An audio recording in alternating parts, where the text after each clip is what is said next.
आखिरकार ऐसा क्या हुआ है कि मिलिट्री बेस छोड़कर होटलों में छिप रहे हैं अमेरिकी सैनिक। खाड़ी से एक यूएस की टेंशन बढ़ाने वाली दो रिपोर्ट सामने आई है, हम आपको बताएंगे। नमस्कार, आप देख रहे हैं न्यूज़ 18 का डिजिटल प्लेटफॉर्म। मैं हूं आपके साथ श्रुति श्रीवास्तव। ईरान जंग के बीच खाड़ी से आई दो रिपोर्ट्स ने अमेरिका की टेंशन बढ़ा दी है। एक रिपोर्ट उसके सैनिकों को लेकर है, डर के मारे अमेरिकी सैनिक मिलिट्री बेस छोड़ होटलों में छिप रहे हैं।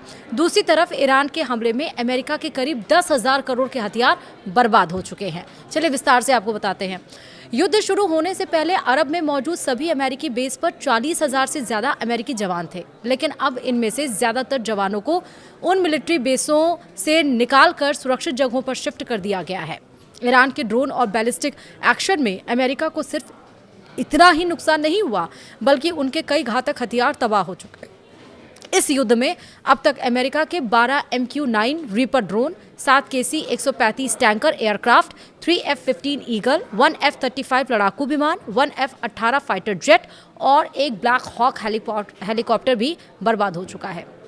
ईरान युद्ध में अमेरिका के जो हथियार बर्बाद हुए हैं, उनकी कीमत करीब 10,000 करोड़ रुपए है। ट्रंप ने ईरान और उसकी सेना को हल्के में लेने की गलती की थी। अब यही गलती अमेरिका के गले की फांस बन गई है। अगर ट्रंप अगले कुछ दिनों में एक तरफा युद्ध की समाप्ति नहीं करते, तो ईरान सुपर पावर की साख को पूरी तरह से खत्म कर सकता है। ईरान के विदेश मंत्री अब्बास अराक्ची ने एक पोस्ट किया है। इसमें अराक्ची ने कहा है कि अमेरिका में सैनिकों को होटल नहीं दिया जा रहा है। मैं खाड़ी देश के होटल मालिकों से अनुरोध करता हूं, वे अमेरिकी सैनिकों को कोई कमरे ना दें। यह गलत है और ऐसा करने पर आप स्वयं जिम्मेदार होंगे। दरअसल यह खबर आई थी, अमेरिकी सैनिक अपने बेस को छोड़कर होटलों में छिप रहे हैं। यह इसलिए क्योंकि ईरान लगातार मिडिल ईस्ट में अमेरिकी बेस पर हमला कर रहा है। अमेरिका नहीं चाह रहा है कि इस हमले में उसके सैनिक मारे जाएं। ईरान जंग में अमेरिका के अब तक 15 सैनिक की मौत की पुष्टि हो चुकी है। 200 से ज्यादा सैनिक घायल हैं। ईरान ने जंग में अमेरिका जिन देशों में अमेरिका का बेस है, उस पर हमला किया है। यूएई पर सबसे ज्यादा अटैक किया गया। इसके बाद कुवैत, सऊदी, कतर और बहरीन पर अटैक किया गया। ईरान ने यूएई पर कम से कम 2000 मिसाइल और ड्रोन हमले किए हैं। कुवैत पर इसी तरह करीब 1200 हमले किए गए हैं। कतर पर ड्रोन और मिसाइलों के जरिए 400 के करीब हमले किए गए हैं।